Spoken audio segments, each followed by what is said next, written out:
Assalamualaikum warahmatullahi wabarakatuh. Waalaikumsalam warahmatullahi wabarakatuh. Alhamdulillah wa syukurillah wa salatu wassalamu ala rasulillah Sayyidina Maulana Muhammad ibn Abdullah wa ala alihi wa sahbihi wa bawala.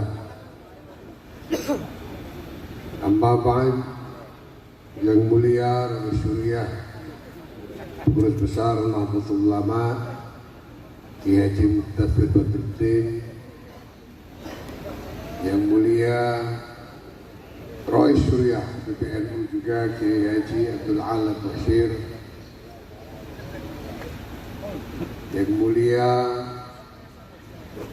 Syekhul Ma'had sekaligus Syekhul Mantiqah Kiai Khairul Rahman Abdul Wafi,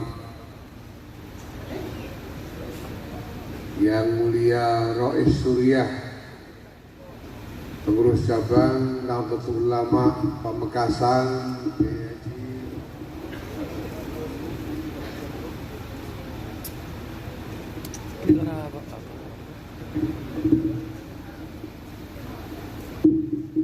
Kiai Haji Mukri Fadali, yang saya hormati para pejabat pemerintahan baik sipil, TNI maupun Polri, yang saya hormati Ketua Tanfidiyah PCNU Pamekasan, Kiai Mukhlis beserta seluruh jajaran pengurus cabang Nahdlatul Ulama Pamekasan, para tamu undangan, pimpinan-pimpinan Nahdlatul Ulama yang hadir baik dari PBNU maupun tamu-tamu dari PCNU yang lain, dari Suriah, Sampang, Syafiq, para kiai, para alim ulama, hadirin wal hadirat yang saya hormati, alhamdulillah. Sebetulnya mungkin lebih asik kalau saya tidak usah pidato, cukup disetelkan video tadi.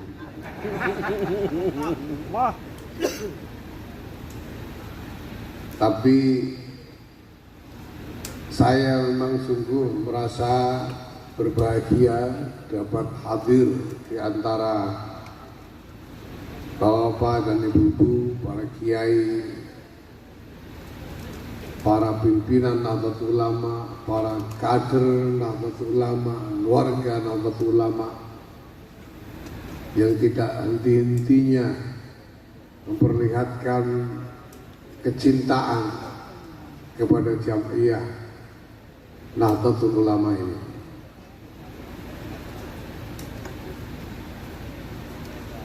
Satu hal yang terus-menerus membesarkan hati kita semua, walaupun sejak awal sesungguhnya telah menjadi keyakinan bahwa orang ikut Nahdlatul Ulama itu rasanya nikmat.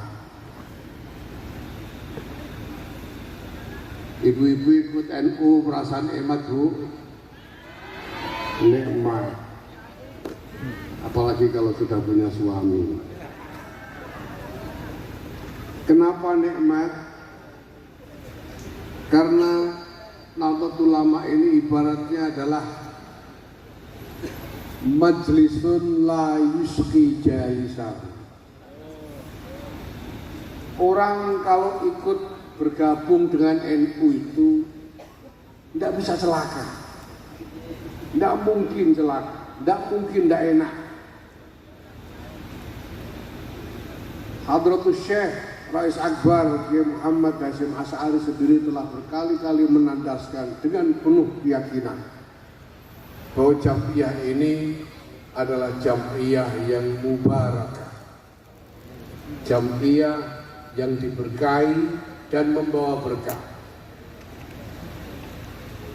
apapun yang terjadi ketika kita bergabung di dalam Jam'iyah ini, apalagi berkhidmah di dalamnya, pasti kita akan menemui barokah-barokah yang besar. Salah seorang guru saya Sayyidi Syekh Kiai Maimun Zubair rahimahullah, bahkan menerangkan kepada saya bahwa taksis Jam'iyah Nahdlatul Ulama ini, berdirinya Jam'iyah Nahdlatul Ulama ini adalah min zawahirit tajdid. Ini yang beliau nyatakan. Berdirinya Jam'iyah Nahdlatul Ulama ini adalah termasuk fenomena tajdid. Ini luar biasa. Rasulullah Muhammad sallallahu alaihi wasallam bersabda, "Inna Allah yab'atsu fi hadhihi ummati 'inda ra'si kulli mi'ati sanatin man yujaddidu laha dinaha." Atau kama qala sallallahu alaihi wasallam, bahwa Allah Subhanahu wa taala membangkitkan bagi umat ini di kepala setiap 100 tahun man ini yang nanti perlu kita pahami lebih dalam. Aktor yang menyegarkan kembali bagi umat ini agama mereka. Kiai Maimun menyatakan keyakinan beliau bahwa ra'su kulli mi'ati sanatin itu adalah pada sekitar tahun ke-40, antara tahun ke-40 dan tahun ke-50 setiap abadnya. Di tahun 40, 140, 100, 240 dan seterusnya. Kenapa demikian? Beliau merujuk kepada saya kira hadis takriri ketika seorang mantan rabi Yahudi, mantan pendeta Yahudi yang kemudian masuk Islam, menyebutkan satu kutipan dalam kitab Taurat yang dia pelajari sebelumnya. Rabi Yahudi, mantan Rabi Yahudi namanya Ka'ab al-Ahbar, dan dia telah mempelajari di dalam Taurat ciri-ciri Nabi akhir zaman, dan dia sebutkan kutipannya bahwa Nabi akhir zaman itu mauliduhu di Makkah wa hijratuhu ilal Madinah wa sultanuhu bisyam. Nabi akhir zaman itu dilahirkan di Makkah, berhijrah ke Madinah, sedangkan kesultanannya, kerajaannya ada di Syam. Dan sultan di Syam itu yang dimulai oleh Sayyidina Muawiyah bin Abi Sufyan, kekhalifahan Bani Umayyah, dimulai tepat pada tahun ke-40 Hijriah. Itulah yang menjadi dasar kenapa Kiai Maimun Zubair meyakini bahwa ra'su kulli mi'ati sanatin itu adalah sekitar antara tahun ke-40 dan ke-50 setiap abad. Nahdlatul Ulama ini didirikan pada tahun 1344 Hijriah. Maka Kiai Maimun meyakini bahwa mengingat waktu di taksis Jam'iyah Nahdlatul Ulama ini adalah min dhawahir tajdid. Apakah itu mungkin? Mungkin atau tidak mungkin, yang penting kita punya rojak yang besar mengenai hal ini. Karena Rasulullah Muhammad SAW sendiri dalam sabdanya menyatakan man yujaddidu lahadina. Beliau tidak mengatakan rojulan yujaddidu lahadina, tapi man itu adalah mausul mustarak, bisa merujuk kepada mufrad, bisa merujuk kepada jamak karena mausul mustarak. Maka mungkin saja mujaddid itu sebetulnya bukan individu perorangan, tetapi satu kaum. Sebagaimana Nahdlatul Ulama ini diinisiasi, didirikan oleh sekumpulan ulama pada zaman itu, Hadratus Syekh Kiai Muhammad Hasyim Asy'ari beserta sahabat-sahabatnya. Maka para kiai, bapak ibu, hadirin dan hadirat yang saya hormati, sungguh besar harapan kita bahwa setelah 1 abad berlalu bagi Jam'iyah yang kita cintai ini, semoga ini waktunya tajdid yang kedua bagi Jam'iyah Nahdlatul Ulama.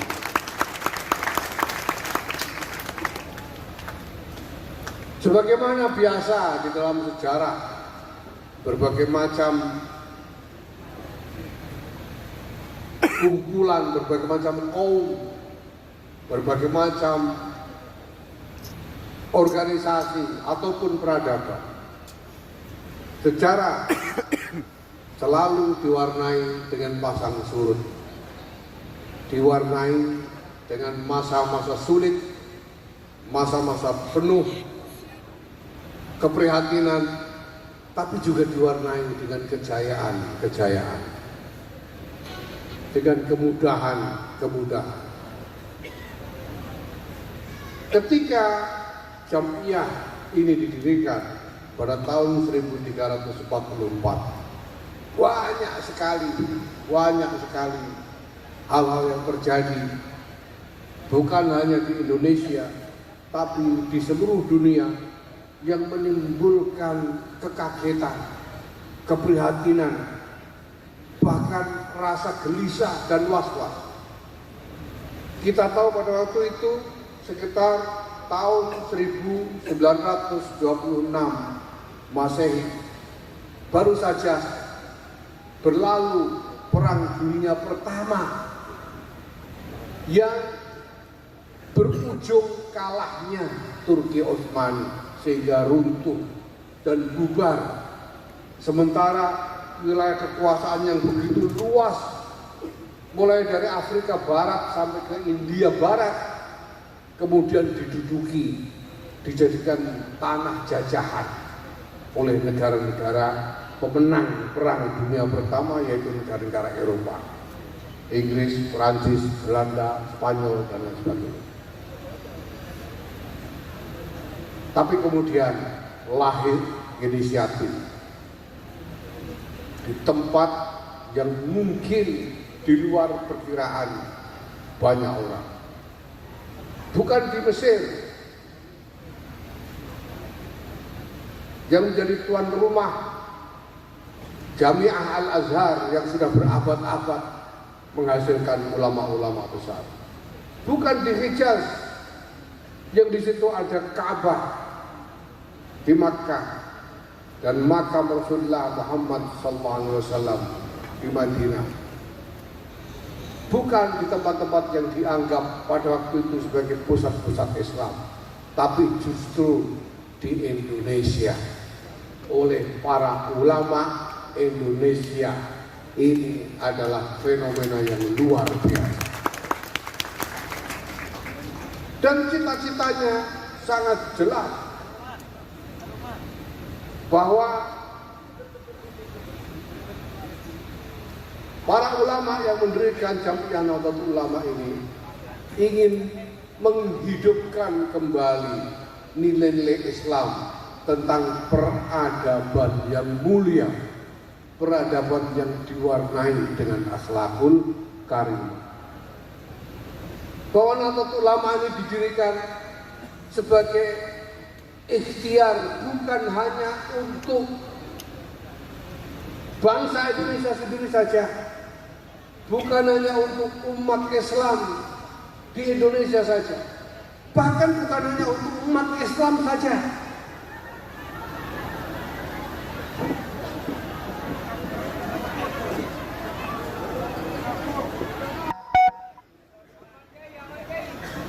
Cita-cita dari para muassis, para pendiri Jamiah Nahdlatul Ulama ini adalah mengikhtiarkan rintisan bagi satu peradaban baru yang lebih mulia bagi seluruh umat manusia. Dan itu dibuktikan dengan apa yang dinyatakan ketika para muassis ikut serta mendirikan Negara Kesatuan Republik Indonesia. Dengan tegas dinyatakan sebagai landasan bagi negara ini suatu konstitusi yang dibuka dengan kalimat yang sangat sharih mengenai cita-cita peradaban untuk seluruh umat manusia, bahwa sesungguhnya kemerdekaan ialah hak segala bangsa, kemerdekaan ialah hak segala bangsa, dan oleh sebab itu maka penjajahan di atas dunia harus dihapuskan karena tidak sesuai dengan peri kemanusiaan dan peri keadilan. Ini berarti bahwa yang dipikirkan oleh para pemimpin kita waktu itu, para masyayikh kita waktu itu, bukan hanya santri-santrinya sendiri saja, bukan hanya bangsanya sendiri saja, tapi segala bangsa, semua bangsa, seluruh umat manusia. Maka sangat masuk akal apabila kemudian kita mendapati betapa besar barokah dari Jamiah ini. Betapa besar barokah dari Jamiah ini. Jamiah yang ketika didirikan hanya dimulai dengan sekitar 30-an orang ulama, kemudian berkembang sehingga pada sekitar tahun 50-an pengikutnya sudah mencapai 18% dari Indonesia. Dan terus berkembang sampai tahun 2005 ada data bahwa orang yang mengaku sebagai pengikut Nahdlatul Ulama ada 27% dari populasi Indonesia. Dan yang terbaru pada tahun 2024 hasil survei menyatakan bahwa 57,2% dari Indonesia mengaku sebagai pengikut Jamiah Nahdlatul Ulama. Ini luar biasa. Tapi saya ingin mengingatkan kepada kita semua bahwa sejarah pasti harus melalui pasang surut. Dulu para masyayikh kita, para pendahulu kita sekian lama harus menempuh mengalami masa-masa yang penuh dengan keprihatinan, penuh dengan kesusahan. Di awal berdirinya Jamiah ini, para masyayikh kita harus bergulat menghadapi kolonialisme penjajah.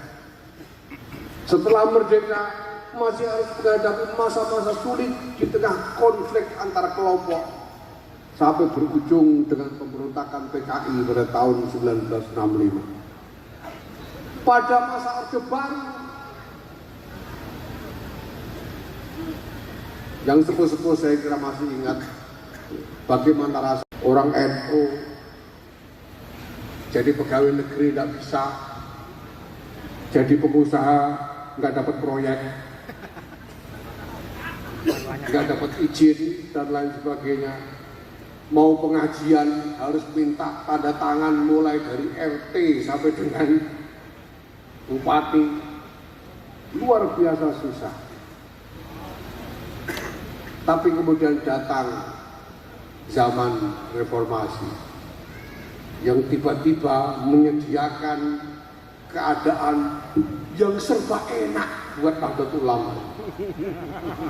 Sejak tahun 98 tidak ada yang enak, tidak ada yang tidak enak buat NU, enak terus. Apalagi kiai-kiainya mau datang ke calon A, pulangnya bawa berkat. Lama-lama akhirnya kiainya sendiri bisa jadi bupati.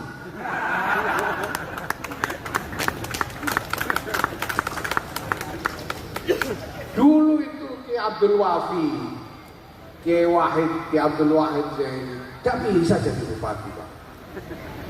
Tapi sekarang Kiai Khairul Rahman jadi bupati Pamekasan. Kiai Hamid Abdul Wahid jadi bupati Bondowoso. Kok tidak enak itu gimana itu? Semuanya serba enak. Yang saya ingin ingatkan untuk kita semua adalah mari jangan sampai kita terbuai dengan segala yang enak-enak itu. Mari kembali kita ingat, terutama untuk pengurus-pengurus ini, Pak Mukhlis dan teman-teman, bahwa kita ada di sini untuk berkhidmat. Ya.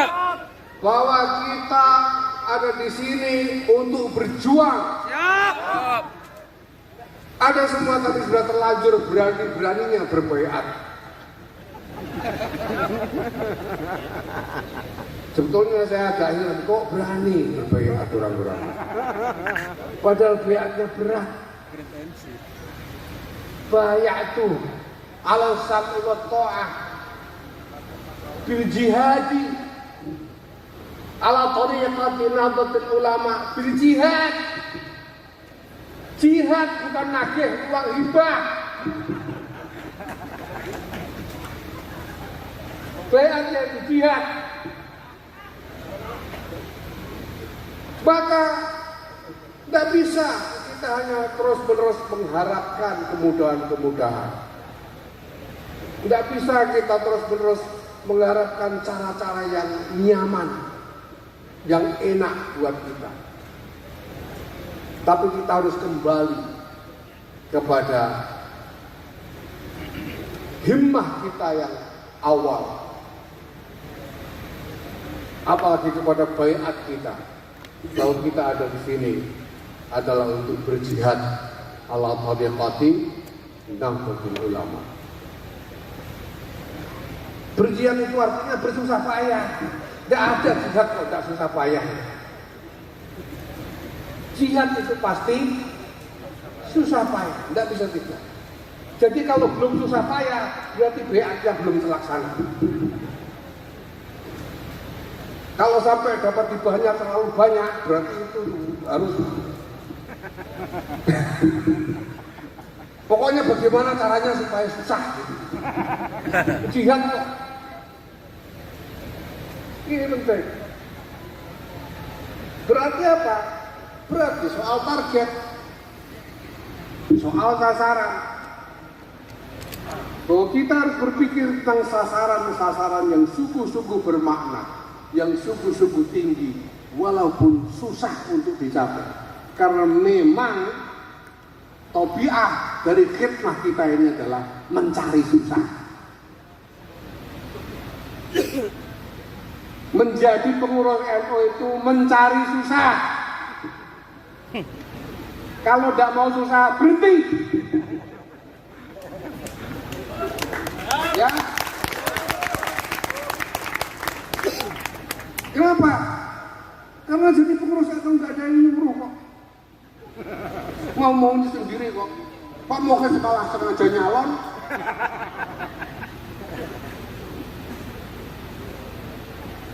Nggak bisa kalau tidak mencari susah. Itu sebabnya saya mendapatkan wasiat dari paman saya sendiri, Kiai Mustafa Bisri, bahwa pengurus NU tidak berhak mengeluh.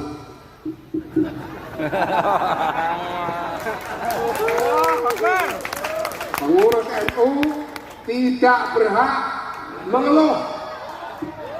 Mau-maunya sendiri kok mengeluh. Justru harus siap menerima keluhan-keluhan dari warga untuk mencarikan jalan keluarnya. Jadi mungkin sekarang Bapak Ibu sudah mulai merasakan ada hal-hal yang membuat kita gelisah. Ada ribut-ribut, ada konflik, harga beras naik, dan naik belum? Belum. Harga gula naik, harga solar naik, iya. Berbagai macam keadaan, ada perang di Iran, ya. Di satu sisi mungkin kita gelisah, mungkin kita prihatin, tetapi di sisi lain, Bapak Ibu sekalian, mungkin justru ini tanda-tanda akan datangnya harapan yang besar untuk masa depan kita. Kalau sekarang ada perang di Iran, sebelum NU didirikan didahului dengan Perang Dunia Pertama, dan tidak lama kemudian disusul dengan Perang Dunia Kedua. Watak sejarah memang sedemikian rupa. Sebagaimana dinyatakan dengan tegas oleh Hadratus Syekh Muhammad Hashim Asy'ari dalam salah satu nasrahnya pada tahun 1335. Beliau nyatakan, innal fitana wal masa'ib allati minha hadha ad-dhanku alladhi yu'anihi an-nas al-yawm 92 tahun yang lalu. Tapi apa yang beliau ungkapkan ini cocok sekali dengan keadaan kita sekarang. Sesungguhnya berbagai macam fitnah, berbagai macam musibah, termasuk rasa sumpek, rasa sempit yang dirasakan banyak orang hari ini, innama hiya tajaribu wa ikhtibarat. Semua itu adalah percobaan-percobaan dan ujian-ujian. Yamtahinu bi Allah quluba ibadil mu'minin. Dengan itu Allah menguji hati dari hamba-hambanya yang beriman. Diuji untuk apa? Liyuzhira ayyuhum shadiqun fi iddi'a'il iman wa ayyuhum kadzib. Supaya tampak, menjadi kelihatan siapa di antara orang-orang itu yang benar dalam pengakuan imannya dan siapa yang dusta. Maka kalau kita melihat berbagai macam cobaan hari ini, kalau kita melihat berbagai macam musibah dan fitnah, termasuk terhadap Nahdlatul Ulama ini semua adalah ujian untuk kita semua. Liyuzhira ayyuna shadiqun fi iddi'a'in nahda wa ayyuna kadzib. Supaya kelihatan siapa ini orang NU beneran dan siapa orang-orang NU yang cuma nunut, nyari enaknya saja.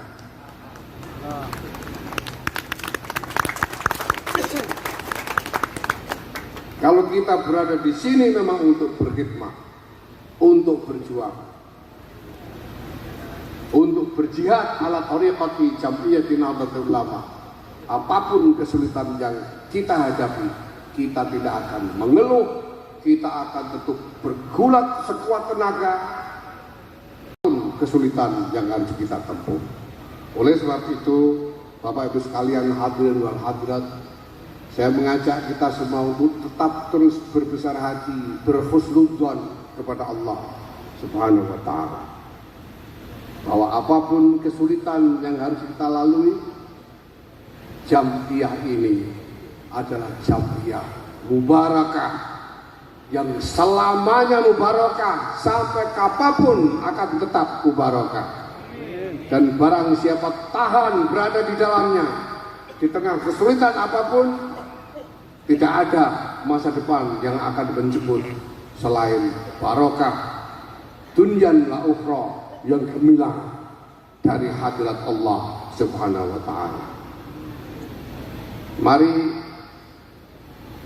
kita semua, kalau tadi Ketua PCNU menyatakan berbagai macam program yang memperlihatkan semangat yang luar biasa di berbagai bidang, semangat untuk membangun ekonomi, semangat untuk membangun pendidikan dan lain sebagainya.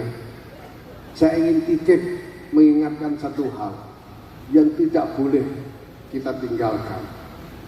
Walaupun kita terus membangkitkan giroh di berbagai bidang, giroh iktisadiyah, giroh ekonomi, giroh ilmiah, giroh untuk mengembangkan pendidikan, dan berbagai bidang yang lain, mari jangan sampai kita melupakan apa yang menjadi warisan utama dari para masyayikh pendahulu kita, yaitu terus menghidupkan giroh ruhaniyah. Bahwa walaupun kita berupaya mengembangkan kemajuan di berbagai bidang, tidak boleh kita menghilangkan atau meninggalkan giroh ruhani. Semua kegiatan-kegiatan yang bertujuan untuk membangkitkan roh kita, untuk memperkuat roh kita, harus terus kita lestarikan, terus kita giatkan. Lailatul Istima' untuk zikir berjamaah harus terus kita giatkan. Saling mendoakan di antara kita. Nah, kalau bisa saya ingin titip sekalian, supaya sekurang-kurangnya sehari sekali saja hadiahkan Fatihah khusus untuk para ulama, nahdlatul ulama, ila hadrati ulama, nahdlatul ulama, wa ru'asaiha wa rijaliha wa jama'atiha. Al-Fatihah.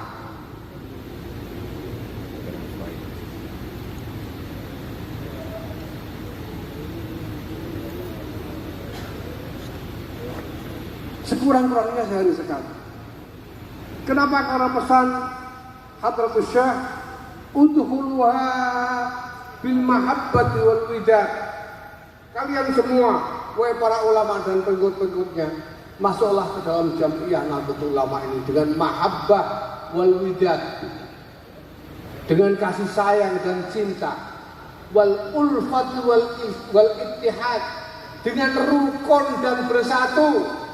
Rukun dan bersatu. Yang tidak mau rukun jangan ikut.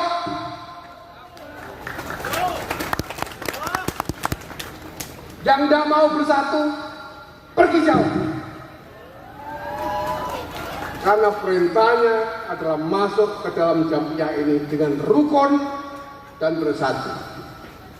Wal ittisali bil arwah wal ajsad, dan saling menyambung dengan jasad-jasad kita melalui pertemuan-pertemuan seperti ini, tapi juga dengan roh-roh kita. Mari kita sambungkan roh kita satu sama lain. Antara caranya dengan saling berdoakan, dan yang menjadi tradisi kita adalah dengan saling menghadiahkan Fatihah untuk saudara-saudara kita. Mudah-mudahan sesudah ini